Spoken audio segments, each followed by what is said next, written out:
What is up, everybody, and welcome in to SEC After Dark. I'm Jake Thomas with Stephen Willis, pretty much the only podcast for Ole Miss that you need to be listening to. And Locked on Ole Miss, and he's got like 1 billion subscribers now, something like that. And what about 10,000 shows under your belt? It's insane. What a run! It is pretty nuts. It's pretty nuts. A whole lot of fun though. I will say that. Absolutely. Mike Huseman right above me here. All season After Dark. He is killing it. Who'd you have this past week, Hughes? Most recent one was Florida International. Nice. Yeah. So, Go Panthers. Their Miami Vice uniforms are sick, by the way. He was wearing one of the originals. Nice. It was awesome. Yep. Nice. And of course, beside me here is Jeff Beecham. He's just a dude. I'm just here. Just a dude. And I'm Jake Thomas, Talk Live, Bama After Dark. That's where you can find me at. So, fellas, what's going on with this breakaway potentially happening with the ACC and Big Ten? Well, you want me to? Yeah, I will go ahead and start it off. It started about. I started talking about it about 2 or 3 weeks ago, and the Big 12 and the ACC, in a gambit to try and equalize funding, is trying to push this whole media rights pooling situation to where everybody goes into the same pot for media rights, and like they control the windows of what's going on and all of that. So Ole Miss made about $73 million a year ago. The highest paid team in the ACC made about 41. That was FSU. That's a $30 million difference. At the best guess of the Big 12, it comes out to $7 billion annually, which sounds really impressive. It sounds really great until you realize you divide that by 136, and that's $51 million a year. So that's about $20 million a year of a haircut that the Big Ten and the SEC would have to take. So obviously they weren't in favor of that. No. The SEC and the Big Ten wants the rules and the compliance and the way that the governing body governed to be actually modernized, and for them to take time to do that, they will not do that. So we are at an impasse to where the SEC is talking about governing themselves, which honestly they're not going to do, but they're going to talk about that right now. And you are probably 1 minute away from midnight away from an SEC Big Ten breakaway. And the question then becomes North Carolina, Clemson, Virginia, Kansas, those schools that are going to have a home in a major conference, do they come along?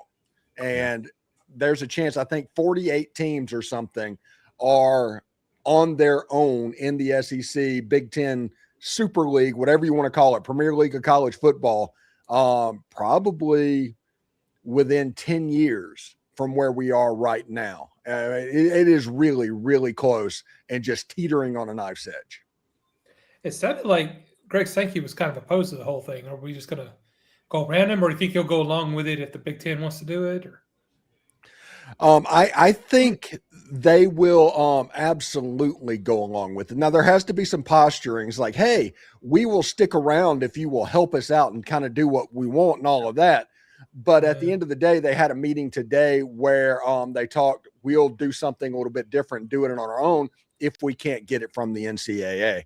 And that's where we sit right now. The question just kind of becomes, what does it look like? Once they decide to enforce and govern themselves in the SEC, that's a breakaway from the NCAA coming. And then it's just a matter of what exactly you want this to look like, and you can kind of build it up. One thing I wonder about in that scenario,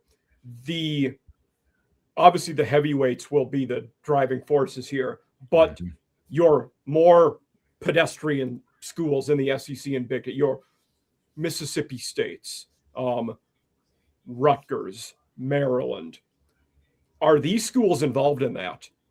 Just because they're in the conferences now, do the heavyweights keep them around, or do they say, sorry, we need bigger brands?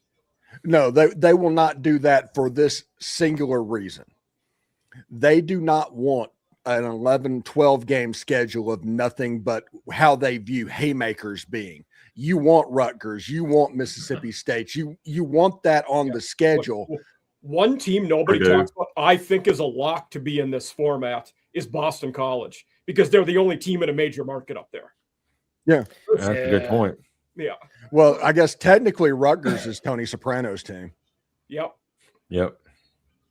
That's true, though. With the breakaway, you would be losing a lot of cupcakes, I guess, or whatever. Your out of conference schedule would still be really difficult if you're only playing Big Ten or the big schools that come with you. Well, this is one thing that you need to look at as well. There is no problem with NCAA schools playing NAIA schools. You see that at the lower levels to where teams play NAIA schools. So if you can play outside of the NCAA, if you can play outside the NCAA, that means you can still schedule the cupcakes. That's a good point. And we've been wanting Notre Dame to join a conference forever now. This would be a way to get them to do it. They would be in the Big Ten tomorrow. Right. Oh, look who's on. Wow. Hey, guys. Straight from Naples, Florida. Look at that background. I was like, live from the kitchen. Yeah. Live from the bar area, actually. Yeah, ain't nothing in that. Nice. Cabinet looks like. So. Well, those are all glasses. All the good stuff is behind me. Gotcha. Most of it we drank it all. So. Stock. That's what it's for. Yeah, exactly. Yep. Went fishing today. It was great, man. Nice. Corey, we're talking about the SEC Big Ten breakaway. So, what's your thoughts on that at the moment? I kind of think it needs to happen. I'm all for that. I mean, I don't want the ACC and Big 12 trying to steal money from us because they can't make that money. Mm-hmm. It's just not. I think, Steve, you called it communism. Yes, it is. It is absolutely. It literally, the Big 12 plan is by the federal government taking a commission and control of the media rights and scheduling. It is literally the federal government taking the means of production, the textbook definition of communism. Yeah, so we don't want that in college football. So let's just go ahead and get our own league. Let's go 40 teams. Let's cap it at 40 teams. You have some, you can set up your own playoffs and your own, and I don't think they should cap it at 40. I think you should cap it at 48. And I'll tell you why in just a second. Okay. I'm on board with that number too, by the way. 48 is good for me. Yeah.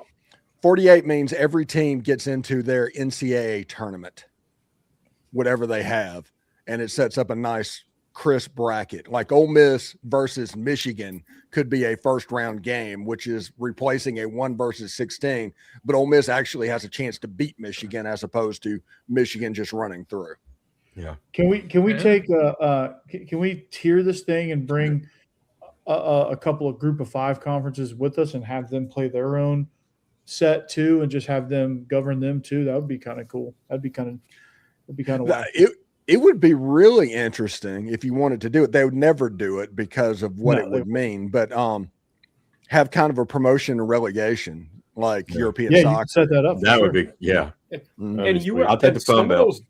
And some of those G5 teams that are in major cities, if you were playing the heavyweight teams, you would have good TV viewership. Yeah. I mean, if you're North Texas, South Florida, San Diego State, like if you're playing a heavyweight, people would watch those games. Mm-hmm. For sure. I mean, Georgia State would draw good. Kennesaw State would draw good because they're still in that footprint of Atlanta. Who else? What about stadium size, though, for those smaller schools? Would they be able to hold like 50,000 people? I just think they would need to be able to function at this level. They don't need 50,000 people. It doesn't matter if you play in a 30,000 seat stadium. That age is done. This is kind of a made for TV thing at this moment. I think it's more important that you can pay your roster. Yeah, you're right. Pay your roster, get as many good players as you can, make the stadium experience as best as you can for those that do go, and then go from there. Yeah. If you can pay your guys. Hammond, what's your thoughts on it? The Super League? Yeah, the potential breakaway. Mm-hmm. I think it's coming eventually. I don't know when, but it seems like that's kind of the only way that all these other issues get solved, because you need to have authority, and nobody has that at the moment.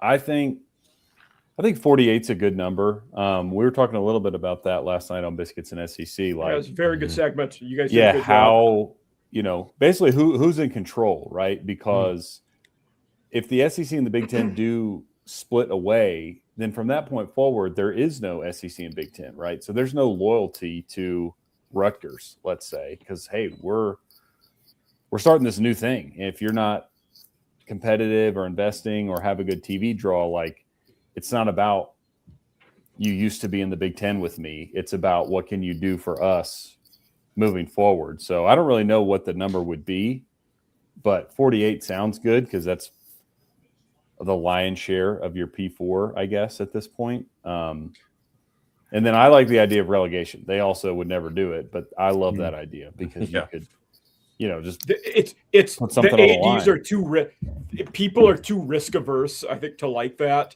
Another one would be, say you did get relegated, you're having an entirely new roster the next year. Nobody's sticking around for that. Yeah. No, you're going straight transfer portal. Yeah, it's just like Oklahoma the State soccer 2026 teams. and Auburn. Yeah. Yeah, but in this system, you might be able to have guys on multi-year deals, right? If you're not beholden to the NCAA anymore or the school calendar, I don't know what this exactly looks like, but perhaps you could get to a point where these guys are on legit multi-year deals, not multi-year NIL deals that they can go to Miami for when Miami calls with a bag. Yeah, I'm gonna say in that case, you may end up in core systems and figure out what the judges decide. One of the things that's going to be mandatory for these 48 teams, since you're only governing 48 teams, is collective bargaining. Yeah, you're going to see that you can make the rules modernized for this world because you're not uniform. Yes. Yeah. Good God, guys! I know. Make a free throw. That's so maddening. How you play basketball and you can't have free throws? Yeah. Yeah. You better make the next one, and then you got a foul on a foul going down the field or court. Steve, for a second there, I didn't know what the heck you were talking about. I was like, oh yeah, Ole Miss is playing. Hammer, you're in Boston. Ole Miss blew a 23-point lead. Do the Super League draft. Yeah. Oh yeah, that would. We could do a Super League draft, like a snake draft. And if we had 8 people, the NFL draft, 6 or 8 people, it lines that's up. That's getting crazy. I like it. I think that as it goes, every team from the SEC and the Big Ten will get in. They're going to be grand. That's like 35 teams, I think, 34 teams, something like that. It's an even number, so it would be 34, yes. 34. So you have 14 teams to find. You have Florida State, you have Clemson, you have Miami, you have Boston College, as Mike said earlier. I think you have Utah, BYU, Arizona State.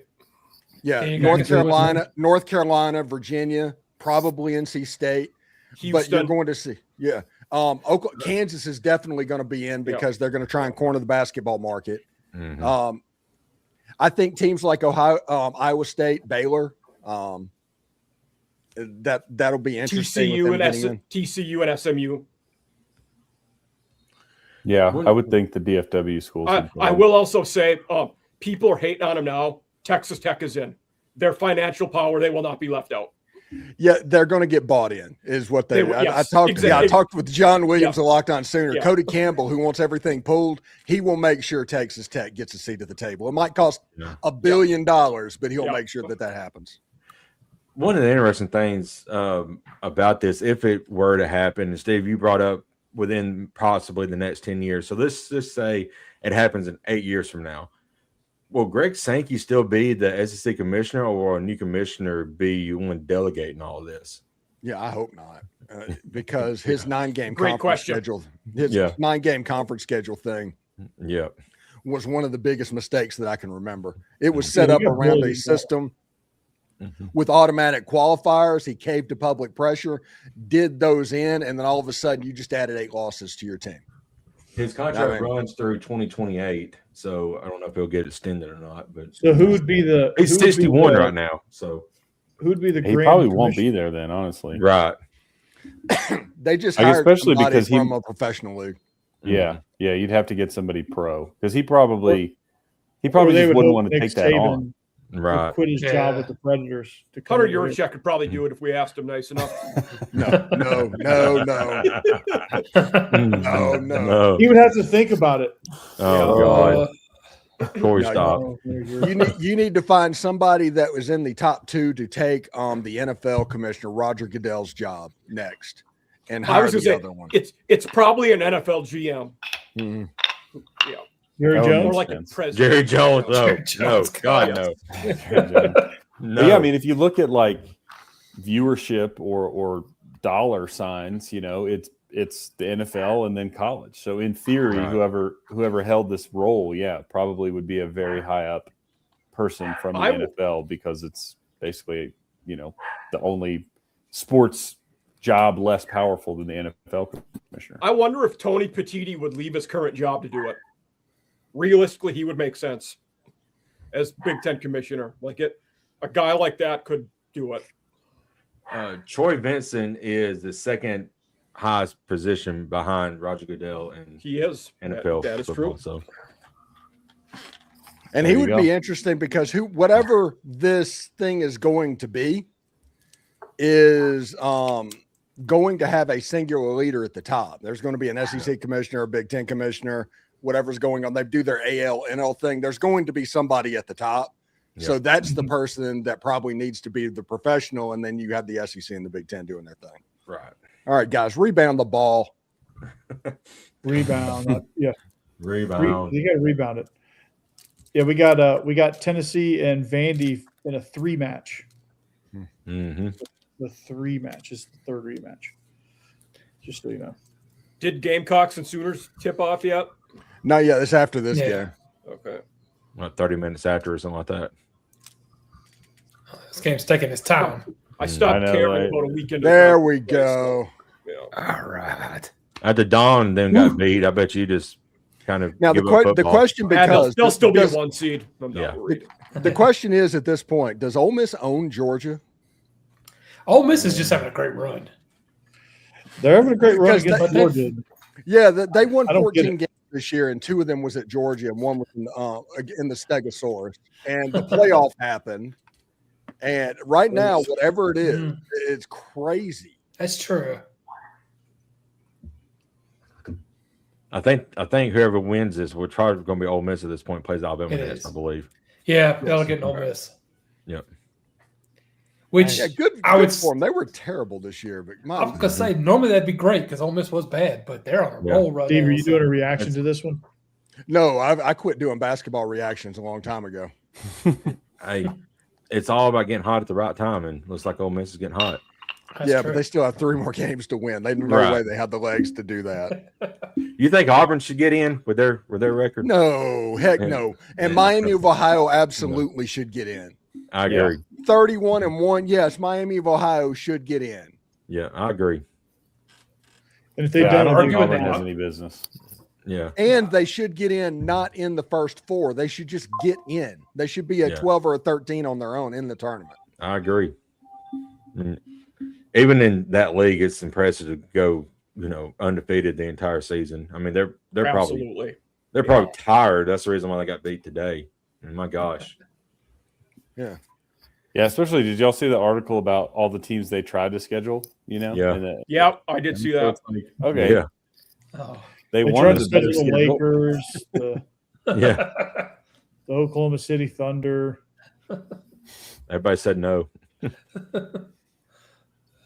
They said next is Texas A&M and Oklahoma. Mm-hmm. Yeah. That'd be a good one. Okay. Should be pretty good, yeah. One thing that's funny to me is all the people that had to pay to cover this tournament, and they were planning on going home after the first night against Texas, and they were getting ready to stay for night 3. Yeah. They probably didn't pack more than two changes of clothes. They're like, hey, somewhere. I'll be home tomorrow. No, you won't. No, you won't. Ole Miss says, not so fast, my friends. Yeah. It's that weird resentment. Good job. Mm-hmm. No, I mean, I'm happy. I'm happy. Okay. I'm happy. Everything's good. So 14 teams between the ACC and the Big 12 will get in, or the G5. There could be a G5 team or two that, like South Florida. Boise is an interesting one. Yeah. Boise. Mm-hmm. But 14 teams. You got, in my opinion, you got Miami, you got Florida State, you have Clemson guaranteed, you have North Carolina, you have Virginia. Boston College, he mentioned that. I absolutely agree with that. What about Pitt? Pitt's interesting. Maybe. Yeah. I do not like their stadium situation playing in there with the Steelers, but with them, you wonder if it comes down to does Penn State want them in. They typically have not gotten along with each other. Because they would have to get into the Big Ten if they're going to go. They're not coming to the SEC.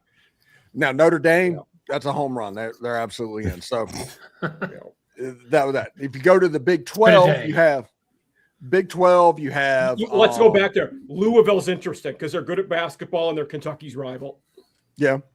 And they're they could have a now with Brom. Yeah, they've had some decent football, Jeff Brom. Yeah. If you let in West Virginia, you got to let in Pitt. And then what about Vitek? Yeah, they have to be in. This is all interesting stuff. Mm-hmm. Right. What if the SEC says we'll go it along, we'll take all the Big 12 and all the ACC with us, and we'll leave out the Big 10? Ooh. That would be hilarious. Hysterically. That would be funny. That would be crazy. I don't know that it would be a good idea. SEC though. Yeah. Yeah, I mean, you wouldn't nearly have make enough money, but I mean, I could see something like that happening at the last second. It's like you find out, like the Texas and Oklahoma coming to the SEC. It's like, what? They're doing what? Yeah. Yeah. So, yeah, Ole Miss back-to-back wins in the SEC tournament after 4 conference wins this season. So, that's an impressive run so far. They're playing really good defense, and if for some reason Alabama is cold, from the outside, it could get weird. But Alabama has the ability to score so quickly. Yeah, it's ridiculous. They run them down the court. Are they is Bama the 3 seed? They're the 2. 2. Okay. Yeah. Ole Miss is playing so hard right now, so hard. And the winner of the Alabama game gets Arkansas likely. Yeah. It's Arkansas versus the winner of this A&M versus Oklahoma game. So likely it's Arkansas. So we'll see. I mean, it's kind of fun to see some good basketball again. Travis Perry played extremely well tonight. I'm pretty happy with what I saw there. And this is building blocks, man, for next season if they try to bring them back. If Ole Miss can play like this during the regular season, they would have beaten some people. Mm-hmm. James Scott had 13 rebounds. That's a nice game for him. And he fouled out too.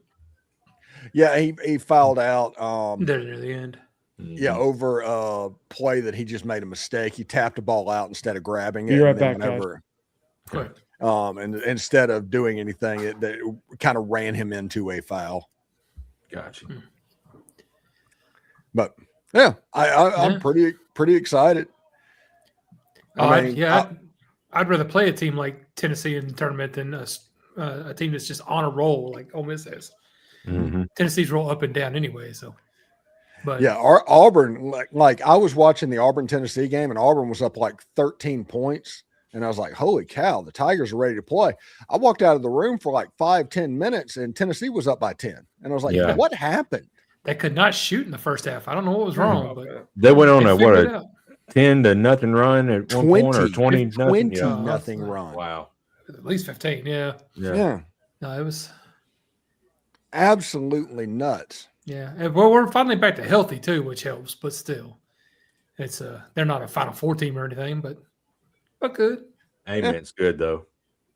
Yeah, and he's the one that's been out for a while now, so I'm glad to see him back. For sure. Yeah, I saw him get hurt. It was good to see in the Ole Miss game Travis Perry play well. I've been waiting for him to play well. Yeah. Should be interesting. What do y'all guys have in the baseball lineup this week? Ooh, I don't know. A&M goes to Oklahoma. Who's Tennessee, good? Georgia. A&M's ranked, or sorry, Oklahoma I think is 11 or 13 or something, and A&M's in the 20s. And then Mississippi State, I believe, goes to Arkansas, which is a top 5 matchup. So there's some big ones. Now that conference play starting, there's some big series. Alabama plays number 1 Kentucky. It's Tennessee, Alabama. Georgia. So Tennessee, Georgia. Gamecocks Is it in Williams? Is it in Williamsport? it's Georgia. Yeah. The The launching pad. Yes. Gamecocks, Gators. Ole Miss, Texas, and Austin. So Yeah, y'all got a lucky draw there. yeah, all right. I think next week Ole Miss plays Mississippi State, or 2 weeks. I mean, their schedule this year is ridiculous. They do not get South Carolina. They do not get Missouri. Anybody that is inconsistent, just inconsistent. I'm not even going to say they're bad, just inconsistent. Ole Miss isn't getting them. It's like Well, Arkansas. Gamecocks are bad. LSU. You can say it. Yeah, that's what I'm saying. Ole Miss doesn't get them. Yeah. My favorite thing is after they lost to Queens College, there was a protest outside of the baseball office, and there was like 15 people there. And I was like quoting the Arrested Development thing. There are dozens of us. Yeah. Dozens. Yeah. Millions and millions and millions. They lost to the Norse. They lost to the Queens. Yeah. Yeah. There's listening to the History Channel. Yeah, they lost the History Channel. Yeah, that was Steve's special right there. A Stephen Willis special. Yeah, I think the Vikings might have got them this season. Yeah. Somebody. All they need is the Mongols, and they're good. Yeah. My favorite part of the Ole Miss Georgia game was the Georgia player getting fouled on his side of the court, slinging it up towards the basket, and tried to claim he was shooting. That was my favorite part of that game. That's what we teach him over there, Steve. Yeah. Know that? Might as well give it a shot. You miss 100% of the shots you don't take. Well, Michael Scott, Wayne Gretzky. And Corey Burton. Hey, Athletes Forum podcast. I had a nice crossover with Brandon Olson of Locked On Gators. If you want to check that out. Cool. I watched it. It was a good episode. Yeah. What was it about? Talk to me. It's about all the changes, the new eras for both sides. You know, they're Florida and Vandy are back on the schedule. So, you know, I question John Sumrall's decision-making ability after this. I know where you're going with this. Mm-hmm. The honeymoon. He said, okay, his wife's 40th birthday was over spring break, and their 15th wedding anniversary was over spring break. And he said they were planning to go to Italy, but now they're not going to Italy because he doesn't have time. He has stuff to do. I'm too busy, is what he said. Yeah, I'm too busy. And I was like, okay. So what you're saying is you don't want 15 to turn into 20. That's what you're saying. Yeah. Because I can guarantee you might think you're being funny and everything that's going on and trying to score points with the fans. The one person you have to go home to has that in the bank. Yep. And it's going to come up every time there's a disagreement. Yep, absolutely. Women never forget. No, not on stuff like that, especially when you disrespect them in public. Right. Yeah, that's not a great move. Yeah, my wife saw that and she cringed. She actually was cringing for the wife in that situation. And she told me, it's like, it's not the fact that he said it, I get it. It's the fact that he did all this in public, trying to score points with other people by disrespecting his wife. That is going to come back to get him. Hammer, you're still in the honeymoon stage, so remember this conversation. Yeah. I will. I'm taking notes. Good reminder. 40th birthday. 40th birthday. You don't necessarily have to take it to Italy, but don't cancel. Say I got too much going on. Don't say publicly on this show that you cancel because you're too busy. Yeah, and there's plenty of fun stuff to do in Florida. Yeah. Drive down to Key West one day. Well, do that. Make it a special moment. Today was my wife's birthday. It was a pretty decent birthday. I'm not going to say the number because I'm not going to disrespect her in person. Right. But it was a pretty big birthday. I took off today The only reason I'm on this podcast right now is because my wife is asleep. Yeah. Yeah. So yeah, that lets you know. You got to know where your bread's buttered, and you can't go from the game changer coordinator to what the F was that. Yeah. That's fair. Yeah, that's not good at all. Like, just don't say anything, and then just say, "Hey," privately say, "Hey, honey, let's try to do this Italy thing later, but for now, let's just drive down to Miami or down to Naples or down to wherever." She might understand it. She might have not wanted to go anywhere with what's going on. Don't mention it in her press conference. You don't need that to win points. You don't. No. Yeah, true. It's nobody's business if you're going to Italy. Now, Italy's nice. I lived there for 2 years. Mm-hmm. It's wonderful. But you don't have that. Me and my wife have made plans to go back to Italy 3 times. I've never talked to other people and said, hey, the Locked On Ole Miss podcast, we were going to go to Italy, but I got stuff to do. We're going to build this brand. No, that's stupid. Ole Miss is making a playoff run. I can't be going to Italy right now. Yeah. I know we said we'd go. Trinidad, man. We can't go to Italy. Oh, by the way, did you see that the Ole Miss lawyers put in an addendum to the case that just went in? Oh, he was apparently a finalist to be the EA Sports cover boy for College Football 27, and they had to go a different direction because of the NCAA eligibility thing. I did see this. Yeah. Yeah. So he's suing for damages. Yeah. Nice. Yeah. And he deserves to, because that would be an honor. I don't care how the season goes. That is something that you can talk about forever. Do you think Marcus Mariota, when he was the college football cover boy way back when, he still mentions that? Mm-hmm. That's still an important thing to him. Yeah, this got stolen from Trinidad by the NCAA to score political points in Washington, D.C. No real thing about it. You cost him a cover shot of EA Sports college football. Mm. Brutal. Wow. Can't be doing that. Mm. Can't be doing that. So when are you heading back, Corey? I'll be back in town Sunday afternoon. Okay. So you're leaving Saturday morning? Yeah. That's what I was supposed to be there. 2-day drive for us. Yeah. Mr. Oh, I got to go have procedures again. It's totally inconsiderate. Turns out, I thought God and I were close, but apparently we're not. He don't like me as much as I thought. Yeah, you need to tell your doctor, if you're going to do something, do it right the first time. Yeah, it's a fun conversation. He just says, everything we just did, we're going to do it all again. It's like, dang. Mulligan time. Not confidence inspiring. I'm going to be honest with you. What he just did is he snowmaned the first hole, and he walked back up to the tee box to start over. Yeah. Mm-hmm. Screw this.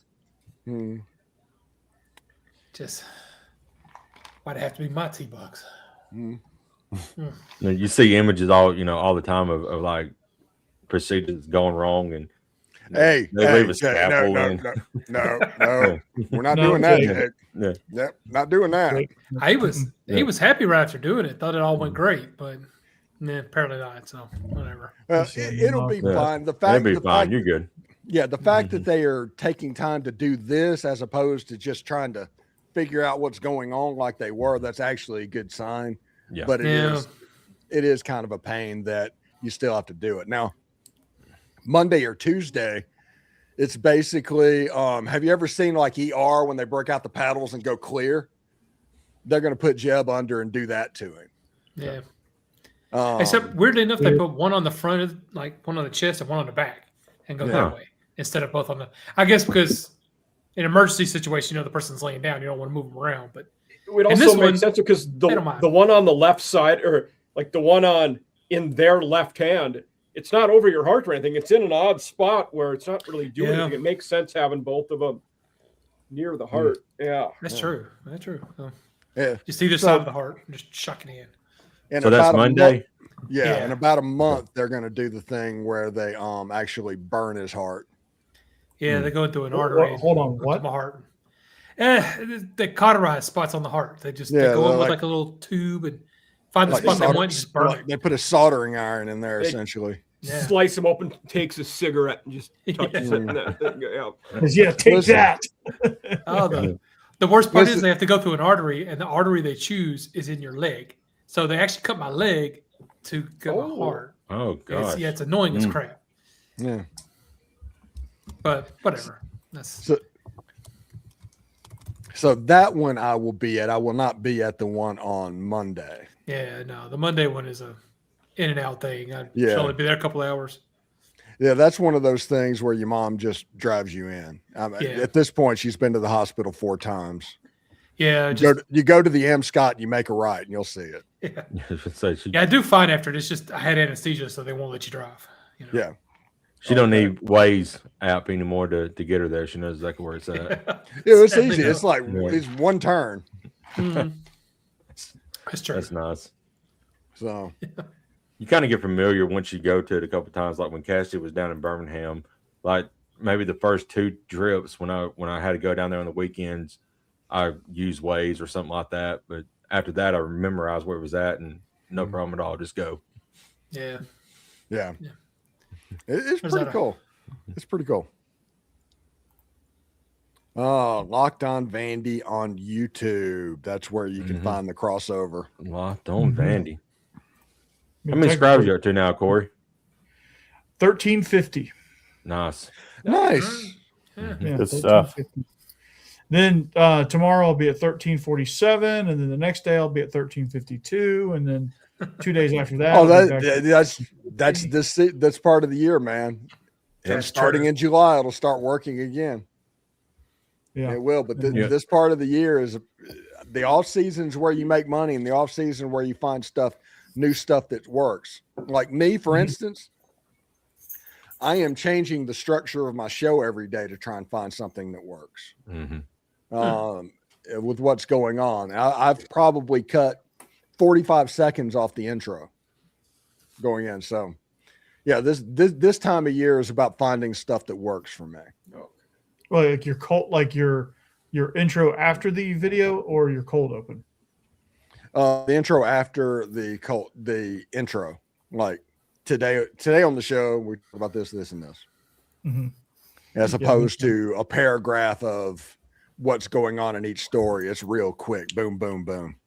And you get to I moved some stuff to the start of the second segment and all of that. So the structure of the show changes. So next year by football season, it should be like a well-oiled machine. Yeah, I got to figure out the structure of the week for football season with the extra shows. So I got to figure out how I'm going to structure my week now. I think I'm just going to turn off. I think I'm just going to put my camera off and just let Jeb talk. What I do is Monday I talk to John Forcade. On Tuesday I do a live show for 30 minutes. On Wednesday I talk to Bill Flowers. On Thursday's SEC Squad, and Friday is Michael Katz, and that is my second show all week. And then I do normal shows as it goes. Yeah. Do you do many crossovers in season? In season every Thursday during the regular show is a crossover. Yeah, so we film it either after Squad or after on Wednesdays. Occasionally we film it. Occasionally we flip Thursday and Friday, depending on schedules. No, I don't. I've done it. I like the pregame was a fun show. I like doing that. Friday is always why Ole Miss wins.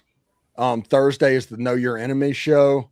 Wednesday is a grab bag show. Tuesday is keys, and Monday is one last look back and gambling lines. Nice.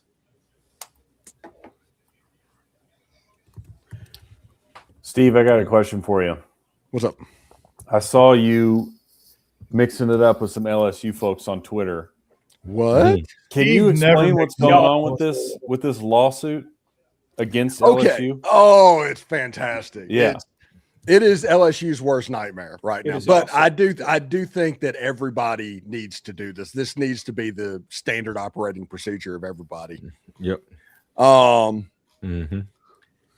LSU is being sued by a political reporter and a couple of lawyers to get access to how much is getting paid to athletes in rev share and determining how much public money is involved in that.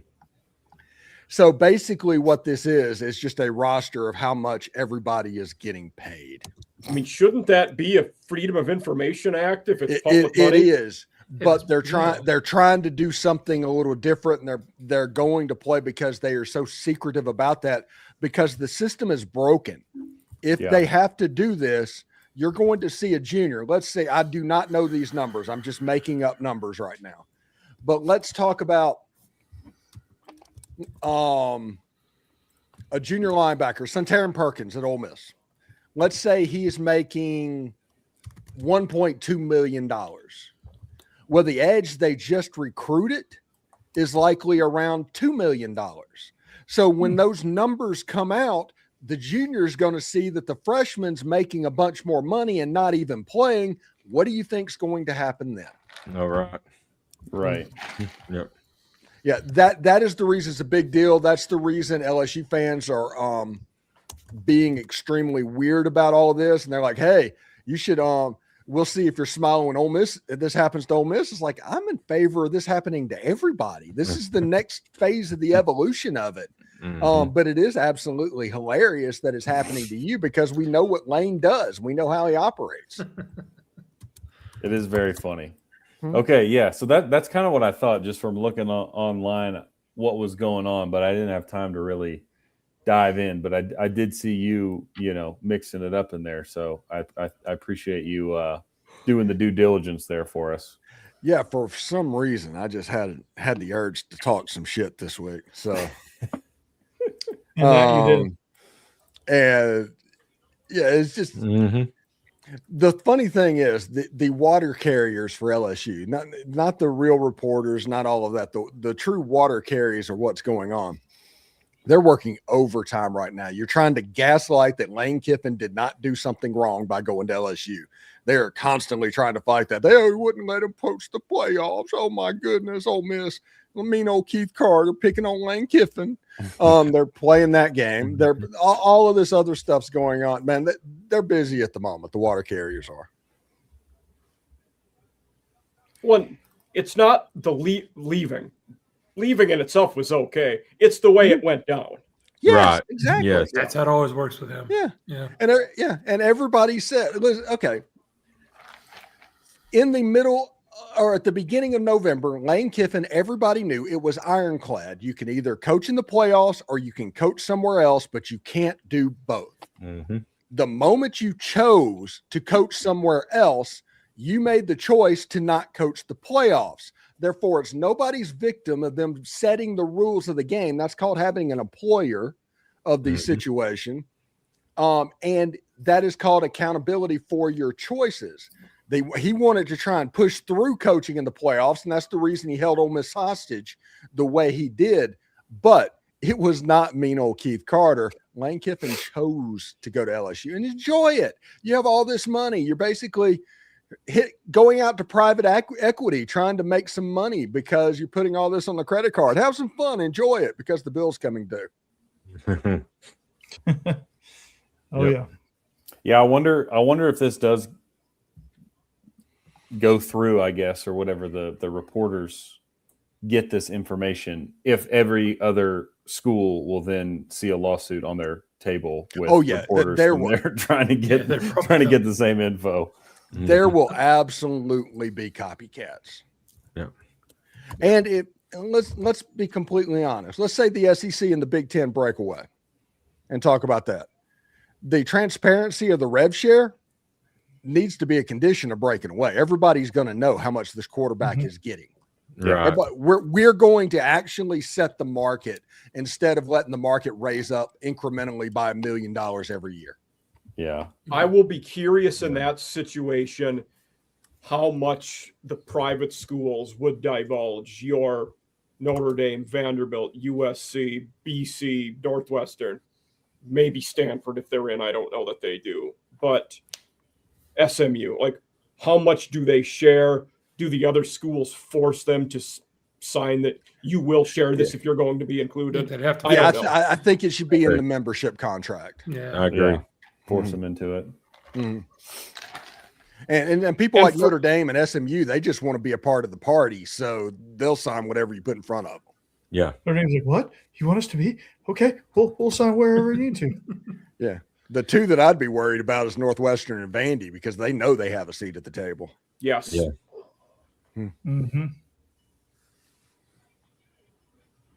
It's kind of funny it took this long for somebody to sue about this. If it is, public money and you can FOIA it, because you thought this would have happened year one of NIL. Right. People have been asking about this for years well, how much are these kids getting paid? What's the roster value? And nobody's known, but I guess we're about to find out. Yeah. The whole thing about it is, and it took somebody to put it away, because when collectives were paying, like the Grove Collective, paying an athlete, there's an NDA attached. It's a private entity. You can't FOIA it. All of that is extra. Under rev share, it is an expense of the athletic department, which is public. You can go to most universities and FOIA contracts with people doing tailgating and stuff like that. If something's going on, you should be able to have access. You could go to our university and FOIA my emails if you wanted to right now, and they would give them to you. Yeah. And so basically, it took a political correspondent to figure it out, but they're like, oh, these are basically contractors. They're like vendors, 1099 employees, not employee, but you know what I mean? Contracted workers. Let's FOIA the expense to them. How much are they getting paid? Because you can FOIA the public record of what the head football coach makes. Now, most of it's behind a foundation, so it can be privatized. But this stuff that's being rev shared is 100% in the athletic department. You should be able to FOIA that. Yeah. And like I said, once it starts, people are going to copycat, and it will go over the country. It's going to be standard operating procedure that all of this is basically mandatory, because it's going to happen just like FOIA is being put out at the end of the year. There'll be a certain segment. Oh yeah, I have to apply for this so we can get that and report on the salaries of the players. Yeah. Well, it's kind of interesting. Like I'm looking at the comment you just made, Hammer, that's what people are reporting about the LSU spending the money. It's interesting to me. Out of all of the rules we basically figure were broken with tampering and everything in the last couple of years, the one that nobody talks about is, well, there's supposed to be like the $20 million limit. Everybody's going over that. Nobody cares. Right. Yeah. Who's enforcing that? And the governor of the state the governor of the state of Louisiana sent the president of LSU to Smash Sports. That's the competing Save College Football task force that's being put together by a private equity firm. It is trying to get more money. That's how I think that they're putting stuff on the credit card right now, and there's more of a financial crisis than we know. Wow. Yeah, it's getting wild. Mm-hmm. So in that case, will Louisiana uptick their taxes to make everybody pay for it at that point? Oh, potentially. They're all ticked off because Mississippi's trying to make NIL deals tax free. I love it. Yeah. And Louisiana's like, oh, we're going to fall behind. It's like, it's a football game. The state income tax for Mississippi is going away. This is a very temporary thing. And they're like, hey, we need to change our whole livelihood for athletes. And I was like, okay. Crazy. Yes, Travis B. So Saban didn't make any progress the other day when he went to the White House. Right. Yeah. That was the biggest clown show. That was the biggest clown show and a pep rally essentially for the SCORE Act. That's all it was. Mm-hmm. Yeah, it didn't mean. And Trump said, we need to go back to like 2008, the way it was. And I was like, oh, my goodness. Your idea of putting – okay, buddy. Yeah, he said he was going to put out another executive order and get everything straightened out. Yeah, that'll work. Yeah, people follow those to a T. The only people that look at that as like crap is like Army and Navy. Yeah. Or Army and Navy, right? Yeah. Like, Air Force is like, oh, what? Like, oh, we were about to make some NIL. Yeah, we can't get ahead because there's an executive order that says we can't. Yeah. Oh, absolutely hilarious. Yeah. Well, guys, what's some headlines around your team's spring practice so far? Steve, what you got? What you've been hearing? Starts in about a week from Monday or something like that, the 23rd. Has anybody else started? Alabama has, and Georgia hasn't started. Vandy starts Monday, I think. Yeah, Ole Miss could have started by now, and they would have started by now, but the winter storm caused like a 2-week delay, and they wanted the full fourth quarter program. Yeah, that's a good point. I did find an interesting one that Jake and Jeb, this relates to both of you. This one just On3 put this one out within the last couple of days, but it was QB battles watch. Both, obviously, Bama and Tennessee both on there. Yeah. Is Ryan Staub really in for the job, Jeb? I hadn't heard his name as much as McIntyre and Brandon. If he wins, then we're in a bad shape. Although, I mean, I said the same thing about why am I blanking on his name? The guy who just won last year. Aguilar, yes. Aguilar, yeah. I said the same thing about him, and he ended up being really good. So who knows? Maybe Ryan Staub comes in and just plays really, really well. That would be great. But I think by this point, it's going to either be George McIntyre or if Faison's ready to go. That's what they have to look at. Okay. It's going to be a rough year, but we'll see. I was surprised with Clemson because that roster is to me, they're kind of like Auburn was the last couple of years. The roster looks pretty good, except you look awful at QB. And Vizina's probably going to be the guy, but I mean, we all know Dabo in his battles with the portal. This is one where they should have gotten a guy, and he's gotten some guys, but they should have gotten a proven guy in the portal there. Yep, I agree. Yeah, like Bo Prabula at Virginia. Yeah, him and you got Prabula going against former Pitt guy Eli Holstein. Mm-hmm. And Chandler Morris is also trying to get another year of eligibility right now. He is trying to get a seventh year. Oh, yeah. He might go to Clemson. That's what I'm saying. That's my tinfoil theory. Is this isn't for Virginia? Okay. Yeah, that'd be interesting. This is for Clemson. That's two pretty good quarterbacks for Alabama, though. That should be interesting. Yep. Yeah, that's I think Keelan the Russell headlines right now. Jake, if Corey, what's the report on Philo? The report on Philo? I mean, I wonder how he's doing. It's going to be a real battle. I mean, they're both kind of equal right now. If only we had an insider that had a line of communication to potentially figure out what's going on with Aaron Philo. If only we could do that. Maybe we had a family member or something down there. Yeah. If only we had a family member would actually tell me. Yeah. That dude is media savvy, man. He won't. No, I bet he is. Just so everybody knows, Corey's cousin with Buster Faulkner. Yeah. Yeah. If you just look at us both, you could probably tell that. But yeah.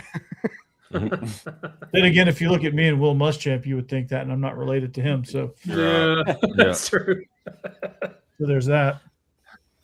Well, speaking of spring practice, A&M hadn't started yet, but Texas did, and I just couldn't help but crack up at like the amount of views and positive comments. And this is not a shot at Texas fans because we all do this, but it was just I saw one clip of Muschamp yelling at people, and they were all pumped up about it. And then I saw a clip of Cam Coleman, running around against air, catching the ball, and it's like everybody's commenting like, all right, breakout year incoming. I gotta laugh after because I saw what it says. It's a Cam Coleman electric and spring ball. I click on it. He's running on air, catching a ball that was like, what are they doing here? Just to prove that they did. Everybody does that. I think it was during fall camp last year. People showing Marcel Reed throwing passes on air. It's like, Marcel Reed can't throw the ball. What? Yeah. Every D1 skill guy looks good in shorts.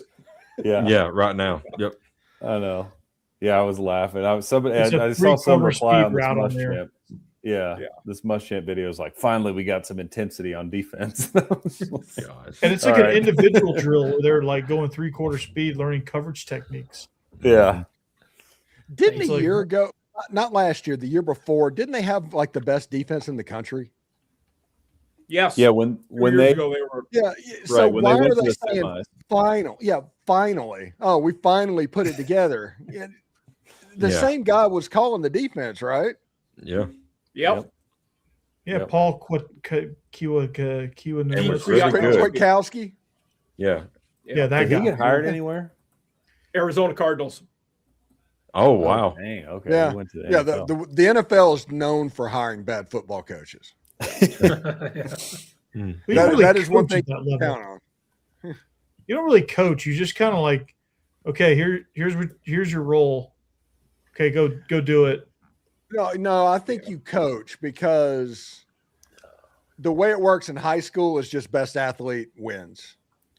But in college, you start learning a little bit about technique. But once you get to the NFL, it's like zeroing in on technique. They're very little things that college kids, you just don't even put that on the plate with what's going on. No, I think it's a lot at the NFL level. You're expected to be at a certain level, technique. Yes, you are, but they need to take you to a different level. Yeah. Yeah, they take great players and make them elite. Like Aaron Donald in Pitt was really good. Aaron Donald in the NFL was unblockable. And that was because of what the coaching he got with the LA Rams.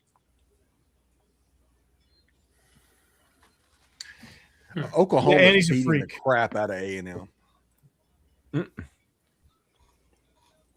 What's the score? 14-6. Dang. A&M who hit the bases basketball is a bit of fool's gold. Yeah, there was leading the SEC at one point and then just fell apart. Yeah, basically all of February downward trajectory in there. I mean, I think that we'll get in the tournament. We'll make the tournament, but I don't expect much. Round of 32.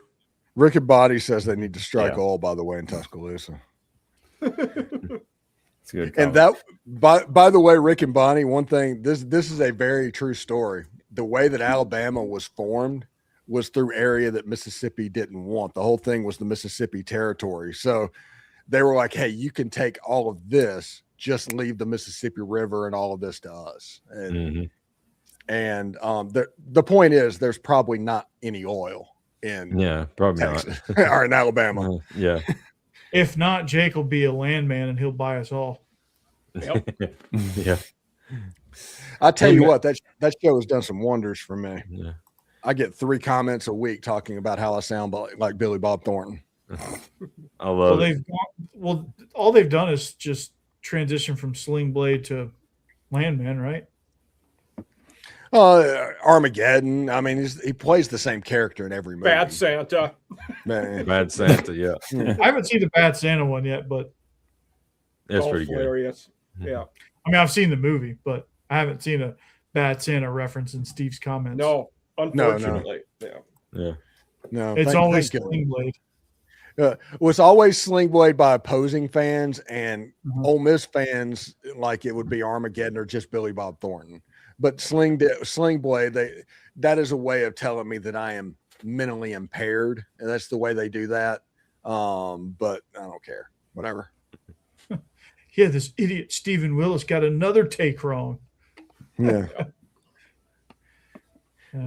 Yeah. I was talking about this breakaway thing, this NCAA thing 3 weeks ago. And and now everybody's like, whoa, what's going on with this? And you go through and look at all my stuff, man. There's receipts for days of what's going on.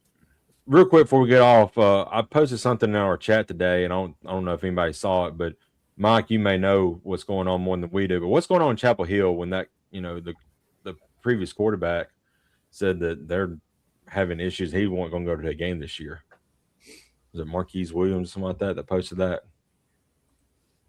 That could just Gio be. Lopez was the only QB that left that I will be honest, like I have zero idea what you're talking about. Yeah, nobody, everybody, of course, is like, Grog, what's going on? Of course, Grog don't know half the time anyway. I have no idea. Yeah.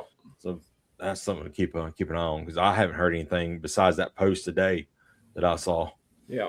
I know Lopez, the QB they brought in from South Alabama that was really good there, he transferred to Wake Forest because his old coordinator is now Rob Ezell, the guy that did the Nick Saban impersonation. He's the OC at Wake Forest now. Oh, wow. Oh, that's great. That is great. I forgot about that. Mm-hmm. Yeah. That's pretty wild. And Max Johnson has his 7th year of eligibility too, a former he was A&M, North Carolina. Now he's going to Georgia Southern. Yeah, LSU. He's going to Georgia Southern. Wow. Yeah, he played against Ole Miss at LSU and at A&M. Mm-hmm. And Jake, his brother, the tight end, is transferring to Auburn. Oh, wow. And that will be his 3rd school. I was always surprised he didn't do much at UNC. I mean, I guess they've been a complete wreck, but he had a decent year at A&M before he left. Like, I think he's got a little bit of juice. I could see him doing something for Auburn. Auburn brought in 2 good tight ends, him and then Arliss Boardingham, who was good at Florida, was at Bowling Green last year, hurt the whole year, didn't play a snap. Now is transferring to Auburn. Well, you got to wonder who's running that team there at Chapel Hill, whether it's Bill Belichick or Jordan. So yeah. And now Bobby Petrino's the coordinator. Yeah, Bobby Petrino's our coordinator. So it's just a clown fest up there right now. They're going to cheer competitions. That's what they're doing. They're scouting time at the cheer gym. Right. Yeah. Oh my God. If things don't go right for them this year, I think year 2 could be it for Bill. Oh yeah, for sure. It may be. And I think it would be framed as I'm going to retire. I don't know that they would publicly fire him. I think it's, hey, buddy, do this or else, and he would do it. Yeah. Corey, we're past 2 minutes. Yeah, 2 minutes, Corey. Oh, 2 minutes. All right. Well, thank you for watching SEC After Dark, coming to you live from Naples this week. I shall be returning home this week, so I'll be back to normal, whatever normal is, next week, and that'll be great. Mike Huseman, off-season After Dark, just absolutely crushing it, and he'll be back on Locked On Vandy. Be back next week as well. Hammer, one half of Biscuits and SEC. The other is Boss Man Not Pictured. He's in the little Not Pictured like you see in the yearbook. Biscuits and SEC just continue to, absolutely steamroll the competition. So glad you're with us. Jake Thomas, your double shot of Alabama.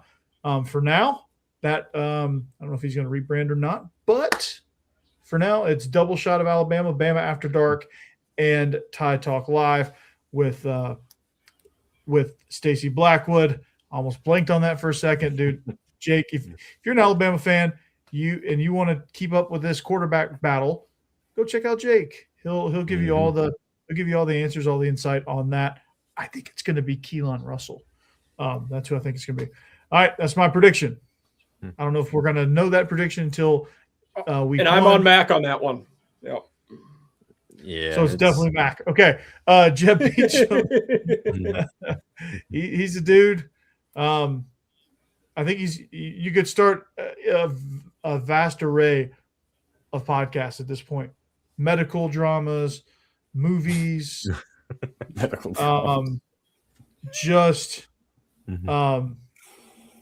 any Taylor Sheridan themed podcast, whatever you want to do, the 1883, 1923 Goated Beards.